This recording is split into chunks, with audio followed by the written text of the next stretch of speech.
Hi there, this is Andrew Paul Smith, and there is the whirring again, and it doesn't necessarily go live straight away. Yeah, I'm online now. So, at peace in troubling times. This is, I need to have a what they call it, a title. But this is, I shall add the title later. It's at peace in troubling times. So, how do you keep yourself at peace when all the world, as I said yesterday, is going to hell in a handcart? Well, you see, there is this place in your heart, that it's waiting for you. It's always been there. And it's when you switch off, just for a little while, from the external world and go within. And some people call it prayer. Some people have different kinds of prayer, prayers of supplication, where they're asking God for things, or prayers of thanksgiving, where we're saying, thank you, God, for those wonderful health workers who are doing a marvellous job. There's prayers of petition, and there's all kinds of different prayers, but really what it all means is we're going within. We're quietening out the external world. We may be thinking about it and praying about it, but we're going to a place of quietness, of peace. When people die, they say, he's at peace now. Well, why wait? Be at peace today. Be at peace in this moment with me now. Let's just do it, eh? Shall we just quieten our hearts just for a moment and recognize, namaste, recognize the love and the light that is in each one of us. Let's do that. So if there's all this love in our hearts, and there is, if there's all that love waiting there for us, why do we keep looking outside of ourselves for certainty, for kindness, for help, for hope?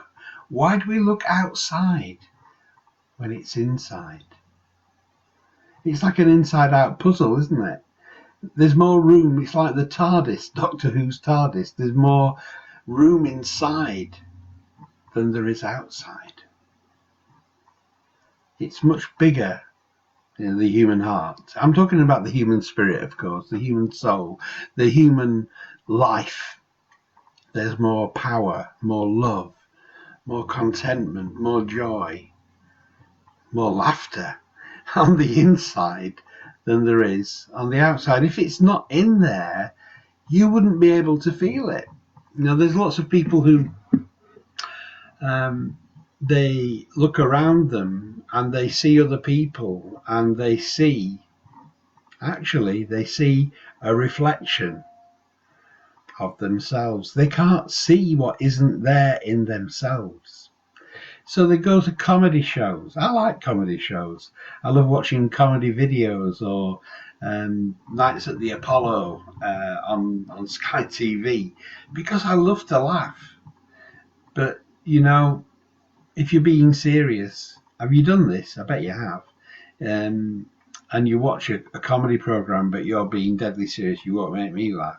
A bit like Friday night at the Glasgow Empire. Make me laugh then. Go on, make me. So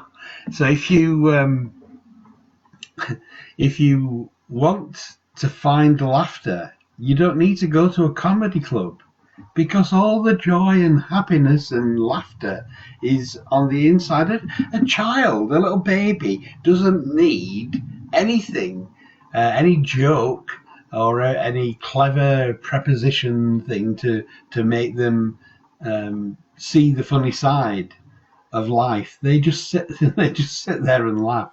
I had an experience recently, about a couple of months ago now. No, just over a month ago actually. And I was sat there quietly not doing anybody any harm. And just sat there quietly. And suddenly I just started crying. I just saw how sad it was that all of us, but mainly me in that moment, I was so sad that I'd missed out on so much in my life because of what other people had said to me, because of the stories that I'd told myself about how life is, and it's not. The facts are something completely different to the feelings that I felt all my life. Life isn't like that. And I cried.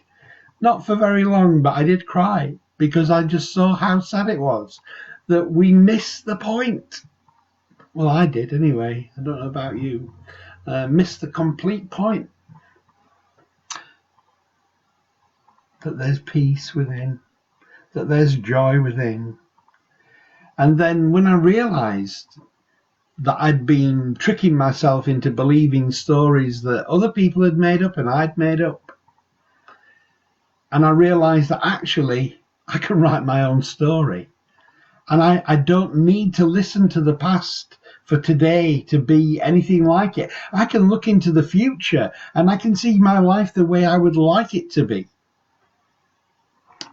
in a place of peace and joy and contentment. I can make up that story from my future. That's how my life is going to be. And even if it didn't get to be that way, the fact that I'm living now with that as my focus rather than the past and all the bad stories I told myself that made me feel sad in the past and made me cry in the now, because I've seen how absolutely stupid it is to constantly rehearse those things in my mind, in my heart, and feel them all over again, all those sad things, when I focused on the future and realized that I'm in control of what I think about, what I feel about.